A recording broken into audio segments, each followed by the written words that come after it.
expectativa de Selic baixando. Quais ações tendem a se beneficiar nesse momento, Lu? Ações que estão alavancadas, né? Então, quanto menor a taxa de juros, obviamente, menores os encargos financeiros. Então, geralmente, segmento de locação de automóveis, né? Empresas que estão, de uma maneira geral, alavancadas e que estão mais ligadas à economia brasileira, né? Então, essas são as empresas, os setores que tendem a se beneficiar, né? Mas aquilo, né? Acho que na nossa estratégia, isso pouco importa, na verdade, no curto prazo, né? O longo prazo ele é feito de diversas pequenas decisões que a gente toma no curto, que quando somatizadas a gente chega no longo prazo.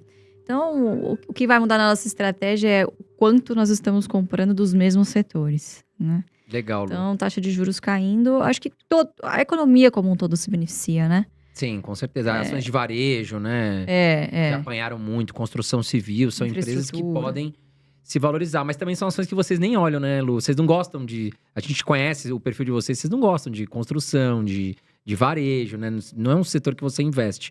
São ações que podem se beneficiar agora, né? Olhando para os setores que a gente investe, acho que assim, algumas empresas de energia que a gente tem na carteira vão ser bastante beneficiadas. Por exemplo, a S Brasil, que está com uma dívida bastante alta, né? 3,5 vezes EBITDA, nem é tão alto assim, mas investiu muito no ciclo passado, né? Então tem dívida, precisa desalavancar nesse momento. Então, obviamente que isso traz um certo alívio, um certo conforto para balanço, né? Bancos também, eu acho que agora o que a gente deve ver nesse primeiro trimestre é bancos conseguindo aumentar um pouquinho o spread, né? Porque o brasileiro tem essa visão de que o banqueiro... E, de fato, o banqueiro ganha dinheiro em todos os cenários, né? Mas taxa de juros altíssima, né? E na velocidade com que a gente viu essa curva se inclinar, ela é muito ruim para todos. Inclusive né? para bancos, né? Então, os bancos, eles sofrem primeiro justamente na queda da qualidade do crédito, né? Então, hoje o banco só vai abrir a torneira para crédito bom, para quem ele sabe de quem ele vai receber. Então, o banco... Tomou tanto calote, né? Exatamente. Então, todos eles aumentaram bastante a provisão. Você tem esse agravante de várias empresas de varejo pedindo recuperação judicial, que são empresas que têm uma cadeia muito longa, né? Então, envolve diversos fornecedores, diversos clientes, enfim. Então, obviamente que isso afeta a cadeia de uma maneira bastante ruim, né? Então, acho que tem todos esses fatores, mas acho que a tempestade já passou, né? E depois da tempestade vem o sol, né? Geralmente vem o sol. Então, acho que, de uma maneira geral, a taxa de juros mais baixa, ela acaba beneficiando o país como um todo, né? O que beneficia todos os setores, mas principalmente empresas que estão mais endividadas no momento. Né?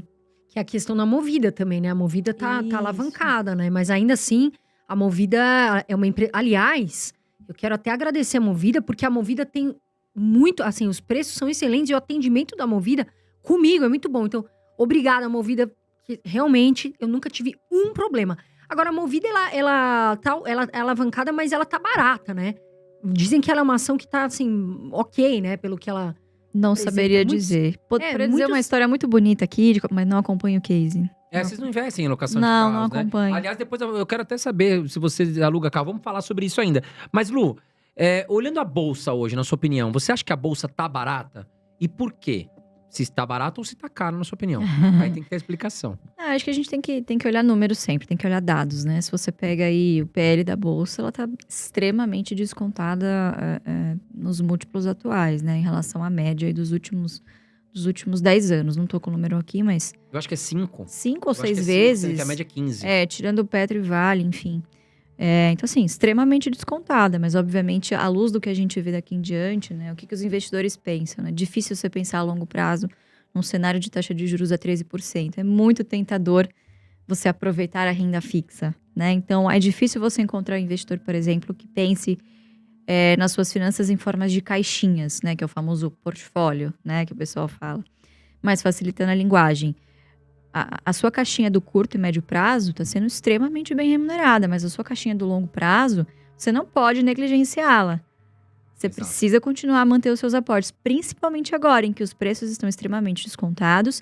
Maio agora, inclusive, é um mês muito farto em distribuição de dividendos, né? Então, semana passada aí foi semana cheia de assembleias, empresas deliberando aí sobre distribuição de lucros. Então, maio é excelente momento para pegar o dividendo, colocar, ao invés de colocar no bolso, colocar novamente na sua carteira previdenciária, na sua carteira de longo prazo, né? Então, acho que não existe um momento certo de você investir em determinado ativo, seja renda fixa ou renda variável.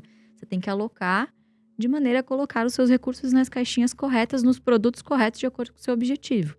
Obviamente que sempre vou querer puxar a sardinha pro lado da bolsa, né, André? Sim. Então, acredito que a bolsa, assim, tá muito barata. Mas tem que olhar o que tá comprando, né? Eu acho que de forma bem simples aqui, o que você quis dizer, Lu, tem uma diversificação, né?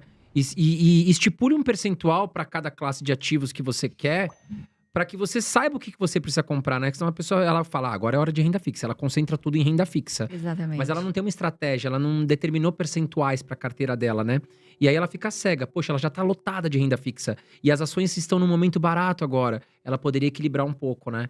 Então, acho que basicamente é isso que você quer dizer. Tenha uma estratégia e diversifique o seu patrimônio conforme o seu perfil, né? Você sabe que isso é um problema, não sei se do brasileiro ou do ser humano como um todo, mas o brasileiro, ele investe, ele vai para onde está rendendo mais. Exato. Rentabilidade passada não garante rentabilidade futura, né? Apesar de nós só termos o passado para poder se inspirar no que vai acontecer no futuro, tentar prever alguma coisa, mas não é a garantia que isso vai se repetir.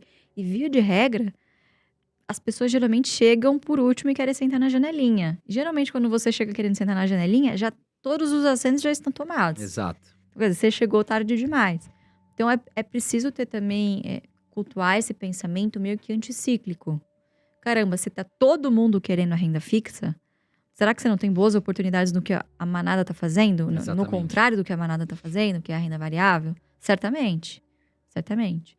Mas, de novo, você não vai fazer isso com seus recursos de curto prazo, com uma reserva de emergência, por exemplo.